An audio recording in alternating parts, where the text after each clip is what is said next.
सभी लोगों को प्रणाम पहलक। जय श्री राम। आज रामायण में आ गई कथा जिसमें भक्ति के बारे में जो वर्णन किया था। तो हे गरुड़ जी, विचार कर देखिए, वैराग्य रूपी ढाल और ज्ञान रूपी तलवार से जो लोभ मोह आदि शत्रुओं को मारकर विजय पाती है वही भक्ति है। फिर पक्षीराज सप्रेम बोले, हे कृपालु, जो आपका मुझ पर प्रेम है तो मुझे सेवक जानकर मेरे 7 प्रश्नों का उत्तर बखान कर कहिए। हे धीर बुद्धि, पहले यह बतलाइए कि सबसे दुर्लभ शरीर कौन सा है, सबसे बड़ा दुख और सबसे बड़ा सुख कौन है। संक्षेप में विचार कर कहिए। संत और असंत का भेद आप जानते हैं, उनके सहज स्वभाव कहिए। हे कृपालु, वेदों में प्रसिद्ध महान पुण्य और घोर पाप कौन से हैं, सो कहिए। फिर मानस लोगों को समझा कर कहिए, आप सर्वज्ञ हैं, मुझ पर आपकी कृपा भी बहुत है। भुसुंडी जी बोले, हे तात, अति आदर और प्रेम के कारण सांस सुनिए, मैं यह संक्षेप में कहता हूँ। मनुष्य देह के बराबर कोई देह नहीं है। चर और अचर सभी जीव जिसकी चाहना करते हैं। यह मनुष्य शरीर नरक स्वर्ग और मुक्ति की सीढ़ी है और ज्ञान वैराग्य भक्ति व सुख को देने वाली है। ऐसा शरीर पाकर भी जो हरि भजन नहीं करते और विषयों से प्रीति करते हैं, वे मूर्ख से भी बढ़कर मूर्ख हैं। वे हाथ से पारस मणि को फेंक देते हैं और कांच का टुकड़ा उसके बदले में ले लेते हैं। जगत में दैत्यता के समान दुख नहीं और संत मिलने के बराबर जग में सुख नहीं है। हे गरुड़ जी, वचन मन और शरीर से परोपकार करना यही संतों का सहज स्वभाव है। दूसरे की भलाई के लिए संत सुख सहते हैं, दुख सहते हैं और अभागे दुखों को दूसरों को दुख देने के लिए दयालु संत भोज वृक्ष के समान पराये हित के लिए भारी उत्पत्ति सहते हैं। किंतु दुष्ट जन सन के समान दूसरों को बांटते हैं, अपनी खाल खिंचवाकर विपत्ति सहकर मारते हैं। सुनिए गरुड़ जी, दुष्ट अकारण ही दूसरों को हानि पहुंचाते हैं, जैसे सांप और चूहे। वे पराई संपदा को नष्ट करके आप मिट जाते हैं, जैसे खेती को नष्ट करके ओले पिघल जाते हैं। दुर्जनों का उदय प्रसिद्ध अघम ग्रह केतु की भांति जगत को कष्ट देने के लिए होता है। संत का उदय सदैव सुख होता है, जैसे चंद्रमा और सूर्य का उदय संसार भर को सुखदायक है। अहिंसा वेदों में श्रेष्ठ धर्म माना गया है और परनिंदा के बराबर कोई पाप नहीं है। शंकर जी और गुरु जी की निंदा करने वाला मेढक होता है और 1000 दिन तक यही शरीर पाता है। ब्राह्मण निंदक बहुत से नरक भोगकर भी कौवे का शरीर धारण कर जन्म लेता है। जो घमंडी वेदों के निंदक हैं, वे गौरव नरक में पड़ते हैं। संत निंदक उल्लू होते हैं, उन्हें ज्ञान रूपी सूर्य अस्त होने पर मोह रूपी रात प्यारी होती है, पर निंदक चमगादड़ होकर जन्म लेते हैं। हे तात, अब मानस रोग सुनिए, जिनसे सब लोग दुख पाते हैं। सब रोगों की जड़ मोह है, उससे फिर बहुत से दुख उत्पन्न होते हैं।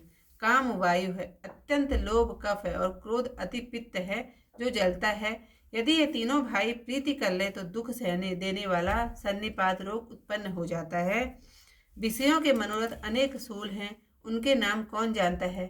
ममता दाद है, ईर्ष्या खाज है, आनंद और शोक गलगंड रोगों की अधिकता है। पराये सुख को देखकर हृदय में दाह होना ही क्षय है। दुष्टता और मन का खोटापन ही कोढ़ है। अहंकार महादुखदायी गांठ का रोग है। पाखंड कपट मद और मान ये नेहरुआ रोग है। तृष्णा बड़ा भारी जालीदार रोग है।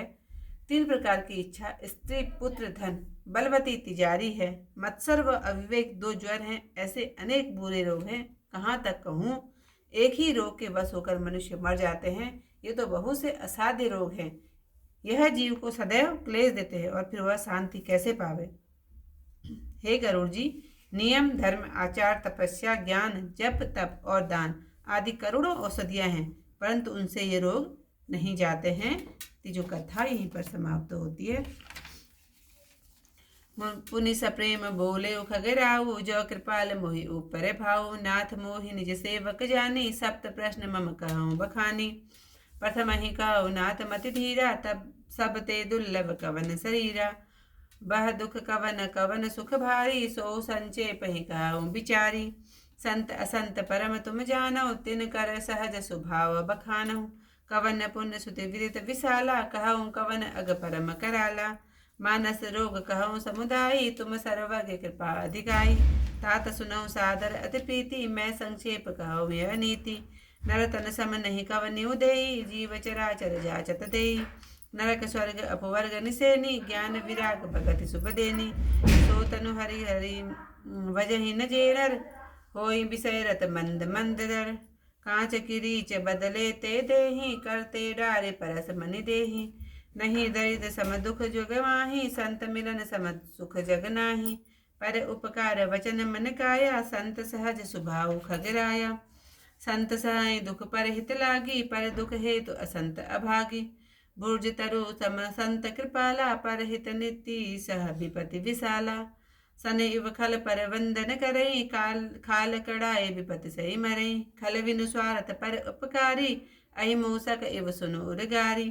पर संपदा विनाशी न साही, जिमि शशि हति हिम उपल बिलाही। दुष्ट उदय जग आरति हेतु, जथा प्रसिद्ध अदम ग्रह केतु। संत उदय संतत सुखकारी, विश्व सुखत जिमि इंदु तमारी। परम धर्म सुधि विदित अहिंसा, पर निंदा सम अगन गरीसा। हर गुरु निंदक दातुर होई, जन्म सहस्र पावतन सोई। दुज निंदक बहु नरक भोग करि, जग जनमई वायस शरीर धरि। सुरसुति निंदक जे अभिमानी, रव रव नरक परहि ते प्राणी। होई उलोक संत निंदारत, मोहि निशा प्रिय ज्ञान भानुगत। सब कह निंदा जे जड़ करही, ते तम गादुर होय अवतरही। सुनहु तात अब मानस रोगा, तिनहि ते दुख पावई सब लोगा। मोह सकल व्याधि न कर मूला, तिन ते पुनि उपजहि बहुसूला। काम वात कब लोभ अपारा, क्रोध पीत नित छाती जारा। पीत करहि ज्योति नहीं भाई, उपजहि सन्निपात दुखदाई। विषय मनोरथ दुर्गम नाना, ते सब सूल नाम को जाना। ममता दादु कंठु हर ईर्षाई, हरस विषाद करह बहुताई। पर दुख देखी जननी सोई छई, कुष्ठ दुष्टता मन कुटिलाई। अहंकार अति दुखद डमरुआ, दंभ कपट मद मान नेहरुआ। तृष्णा उदर विदित अति भारी, तिविति इसना तरुण जियारी। जुग विधि ज्वर मत्सर अविवेका, कहाँ लगी कहों कुरोग अनेका। एक व्याधि वरस नर मरहि, ए असाधि बहु व्याधि। पीड़ाई संतत जीव कहूँ, सोम किमि लहे समाधि। नेम धर्म आचार तप, ज्ञान यज्ञ जप दान।